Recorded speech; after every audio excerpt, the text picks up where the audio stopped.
Italy for the Superturismo, it's the Ferrari Challenge, where 355 Ferraris go at it, and we will be bringing you that action in upcoming weeks on Speed Week.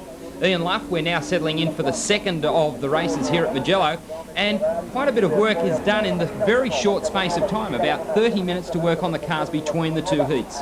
The whole secret is the driver gets back there and explains what's happened with the car, what they're happy with, what they're not happy with. Then it's up to the mechanics to do the fine-tuning of the suspension, get things worked out to hopefully pick up some extra pace, a bit of extra speed, and maybe some more efficient handling. Well, of course, the worst thing is you rip in and say you want 20 more horsepower. The mechanics, well, they can't work miracles. Let's have a look now. Off the start, it will be Joe Venardi. He will come from pole position, a la having won the first race. That moves him straight to the front of the grid. Okay, the BMW settling in pretty quickly. That was Cicotto and Naspetti. I'm expecting the Audis really to come to the fore as far as traction goes. Look at this, though. Joe Venardi's got himself a bit of a challenge here. The BMW, a bit of a touch there. It looked like a bit of a gentlemanly type touch as Naspetti settles himself into second place. That should... Oh, now he's up the inside. So Naspetti really starting to pull the pin and get on with it. I think Joe Venardi, though, really just has to settle down and not make any errors here. Capello there looking strong. And, in fact, his teammate Muller now up into third. Yes, third place for Muller. Cicotto back into fourth, and Capello sitting back in fifth position. So Capello's going to have to work pretty hard. He's already picked up one position off the grid, and Colchago there sitting back behind him. So our lead privateer, well and truly putting it to the big guys out in front in the professional teams. But it is Joe Venardi hitch. He's really going hard in on cold tyres. Well, that's right. He's trying to get a bit of a break there to get away and let the other people get on with the racing.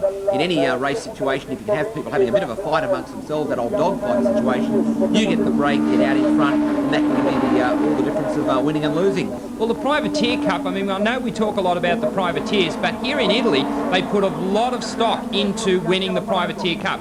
As we said, it's called the Satina Trophy, and for the privateers, it's one way of working your way forward and possibly picking up a factory drive. Joe Venardi still in the lead, car 3 in the Alpha 155, and Naspetti, the second of the BMW drivers. I'm not sure whether there's any team orders in that BMW team, but Cicotto now sitting back in fourth place, on board with Muller there, and Muller really has got a future in this game. I mean, he's only young, 27 years of age, and a factory Audi driver. Look at this, though. We've got Naspetti round the outside of Muller. Now, all Muller has to do is hold his line, and that's not going to work. You're on board with Muller again in the Audi, and it's easy to see just, well, how complicated the cars are now for drivers. There are so many things the drivers have to pay attention to. They run a PI data logging system that has an alarm setting on it. Basically, you don't have to watch the instruments that much. They'll tell you if they've got a problem. They have presets and the alarms will go off, and believe you me, you'll know that there's a bit of an oil pressure problem or possibly a temperature problem.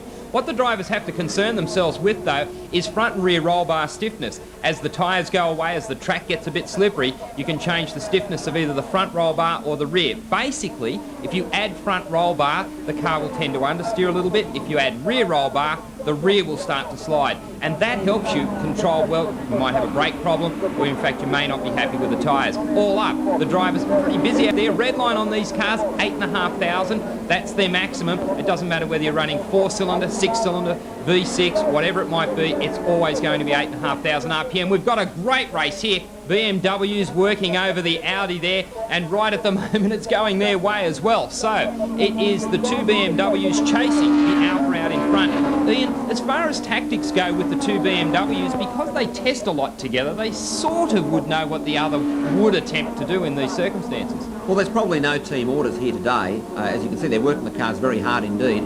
But like everything else, there's a bit of team morale. And when you're on a charge like this there, it really inspires the drivers to sort of work as a team. It's a bit of a freight train, and they're working the old 1-2 BMW sandwich very effectively at the moment. Well, you certainly can't beat the competition that exists in teams between teammates, and everyone is always out to beat his teammate. And that's just what Capello was doing there at the rear of the group there. You could see he's starting to make some ground on his teammate Muller.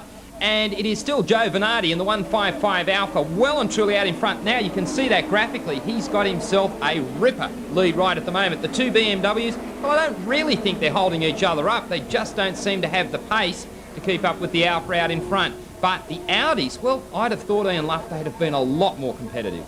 Well, judging by past performance, you'd think so, but around here, this Alfa Romeo is working exceptionally well, and I'm really surprised at the way the BMWs have gone so quick in this second heat. I mean, they've got great performance, the cars are working well, and the drivers are getting a lot more out of the vehicles. They're much closer to the front of the field. Well, on his final lap now, Joe Venardi, well and truly clear of this battle between the two BMWs, and Naspetti and Cecotto really going at it here. You can see here that Cecotto car 5 is all over the back of his teammates, simply can't find a way by. Well, that's your leader, Joe Venardi, and if he takes this one out, that will be maximum points from this round.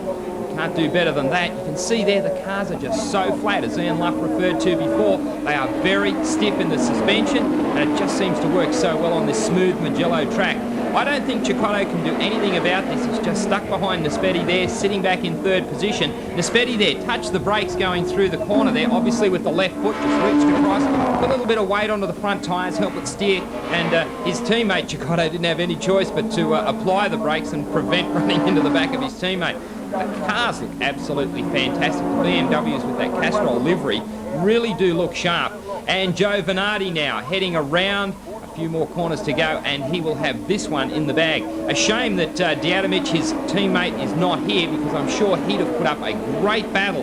And Diadamic, another young charger in this series, as I said, will be keeping you up to speed as to who the drivers are and what they're doing. The Nordauto Engineering car, and in fact it's surprising, Nordauto Engineering are the official presenters of these cars for Alpha. They in fact have 10 of these vehicles. The checkered flag's out.